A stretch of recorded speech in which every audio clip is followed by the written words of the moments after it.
Bizim de kendimize göre karşılaştığımız mağaralar, tüneller oldu Suriye'de ve Irak'ta ve yurt içinde yapılan operasyonlarda. İçerisinde lojistiğin olduğu, lojistik imkanlarının konulduğu, depolandığı bir yeri girip aramak mı istersiniz, yıkmak mı istersiniz? Bu tip durumları biz geçmiş senelerdeki operasyonlarda, yurt içi yurt dışında yaşanan olaylarda görüldüğü gibi büyük bir tecrübemiz oldu.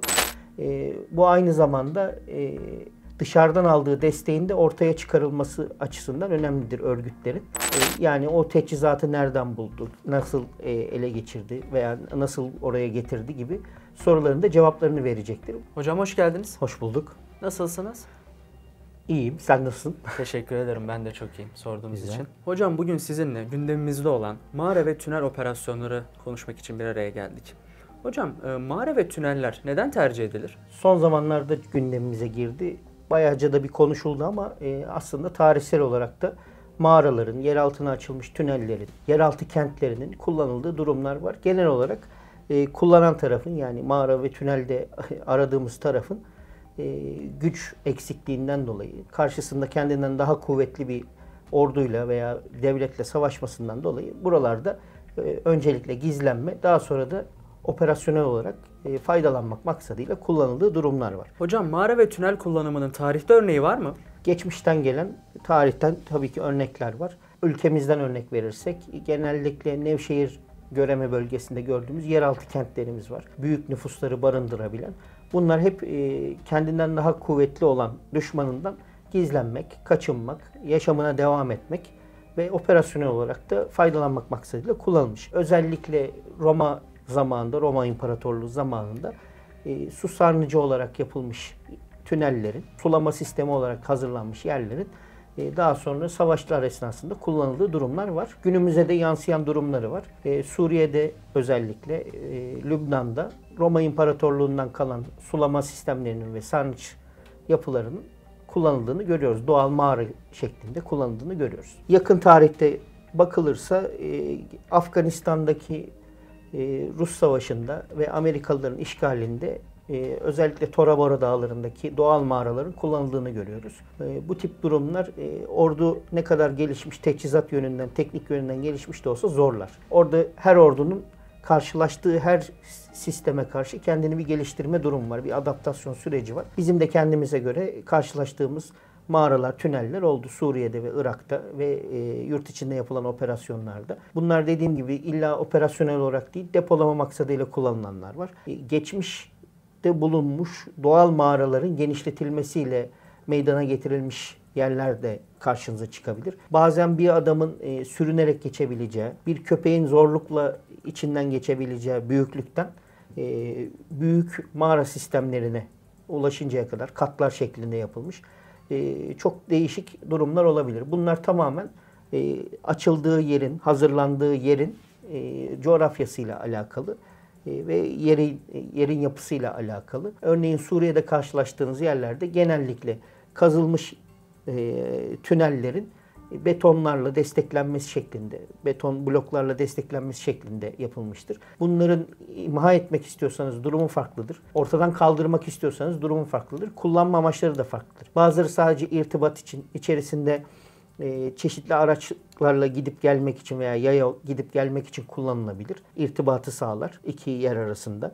Bazıları aralarda asansörlü mekanizmalar da görebilirsiniz. Çıkıp ateş edip mevzi şeklinde yukarıda hazırlanmış yerlerin içerisine çıkılabilir. Bazı durumlarda da bunu en son Gazze'de gördüğümüz şekliyle işgal altında kalacak yere erişim diye de düşünebilirsiniz. Düşmanınızı beklediğiniz yere doğru açılmış bir tünel gizlenir, beklenilir. Düşman oraya geldikten sonra o kullanılarak size yardımcı olur. Hocam peki mağara veya tünellerde bir askeri operasyon yapılmak istenirse bu nasıl planlanır? Öncelikle ne için kullanıldığına bakmak gerekir. Önce iyi bir keşif edilmesi gerekir. Yapının giriş çıkışlarının, havalandırma deliklerinin güzelce tespit edilmesi gerekir. Bu eldeki imkanlarla olacak bir şey. Elinizdeki imkanlar ne kadar sizi destekliyorsa, ne kadar çabuk karşınızdaki o girmek istediğiniz yeri, tüneli, mağarayı tespit edebiliyorsanız, ortaya çıkarabiliyorsanız o kadar hızlı hareket edersiniz. En baştan itibaren gözetlenmesi gerekir bütün giriş çıkışların. Bunun için de çoğunlukla haberlerde duyduğunuz işte sıkıştırıldı, kısıtlı yerlerde sıkıştırıldı gibi şeyler duyduğunuzda genellikle girdiği yerler, bulunduğu yerler tespit edilmiştir ve çevresi tamamen tespit edilerek emniyet altına alınmıştır. Yani giriş çıkışlar kontrol altına alınmıştır. Hocam peki içeride bir rehine olduğu tespit edilirse planlama değişir mi? Kesinlikle değişecek. Dediğim gibi ne için kullanıldığı önemli olan. Rehine veya mahkumların tutulması gibi mi kullanılıyor? Depolama amacıyla lojistik imkanlar için mi kullanılıyor? Silahlar içinde kullanılan, mevzi olarak kullanılan durumlarla da karşılaşılabilir. Bu tip şeylerde plan tamamen değişecektir. Girip girmeme kararı da değişecektir. Yani içerisinde lojistiğin olduğu, lojistik imkanlarının konulduğu, depolandığı bir yeri girip aramak mı istersiniz, yıkmak mı istersiniz? Bu tamamen karar vericilerle alakalı. Tabii ki içinde rehine varsa da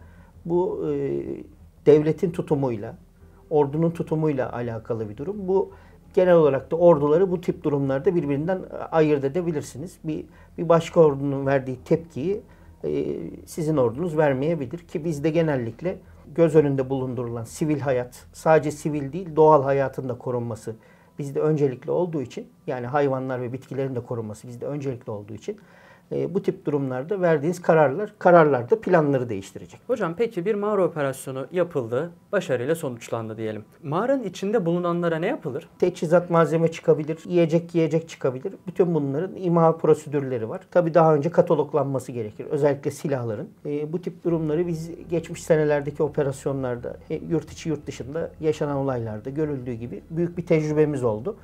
Bu aynı zamanda dışarıdan aldığı desteğin de ortaya çıkarılması açısından önemlidir örgütlerin.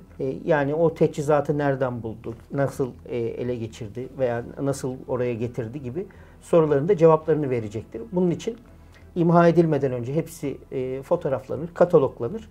Ona göre analiz yapacak yerlere, üst kademelere gönderilir. Daha sonra da imha ile ilgili emir verilir ve imha edilir. Hocam bazı orduların paylaştığı görüntülerde de biz görüyoruz bu konuyu. Hayvanlar bu tarz operasyonlarda kullanılır mı? Kullanılır, biz de kullanıyoruz. Genel olarak elinizdeki bütün imkanlar gibi hayvanların da, yetiştirilmiş hayvanların da bununla kullanılması var. Uç bir örnek de olabilir ama dünya ordularında mayın arayacak farelerin yetiştirilmesi gibi durumlarla da karşılaşılabilir. Genel olarak dünya ordularında köpekler kullanılır. Bazı durumlarda kedilerin de kullanıldığı görülüyor.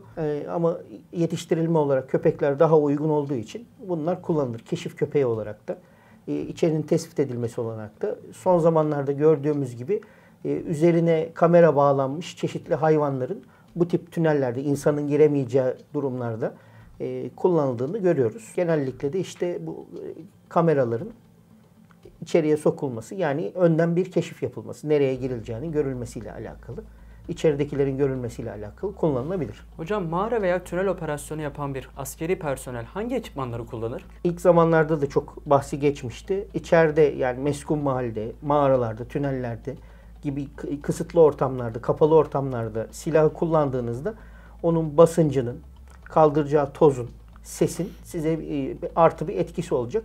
Ayrıyetten bu tip ortamlar, yani mağara ve tünel gibi ortamlar nefes almayı da zorlaştırır. Bu tip durumlarda özel teçhizatın kullanılması gerekir. Koruyucu teçhizatın da kullanılması gerekir. Yani dizlik, dirseklik, balistik gözlükler, eldivenler gibi dokunduğunuz yerlerde size zarar verecek materyal de olabilir. Aynı zamanda keskin kayalar, nemli bir ortam, çamur gibi şeylerle de karşılaşılabilir. Doğal mağaralarda gördüğümüz sarkıtlar, dikitler gibi şeylerle de karşılaşılabilir. Kazılmadıysa, doğal olarak kullanılmıyorsa. Bütün bunlardan personeli koruyacak. Öncelik tabii ki kulaklarda ses şeyler ve batma, ezilme gibi durumlar için dizlik, dirseklik gibi teçhizatın kullanılması gerekir. Aynı zamanda artık gelişen teknolojiyle beraber yanmayan kumaştan imal edilmiş giysilerin de kullanılması gerekir ki içeride bu tip bomba, patlayıcı, yanıcı maddelerin olduğu düşünülürse o çıkacak yangınlarda, şeylerde personelin korunması için bu tip durumlarda da kullanılıyor. Bu itfaiyecilerin kullandığı elbiselere benzer ama kamufle edilmiş, kamuflajlı giysilerin kullanıldığı durumlarda oluyor. Hocam eklemek istediğiniz bir şey var mı? Teşekkürler. Biz teşekkür ederiz. Ağzınıza sağlık. Teşekkür ederim.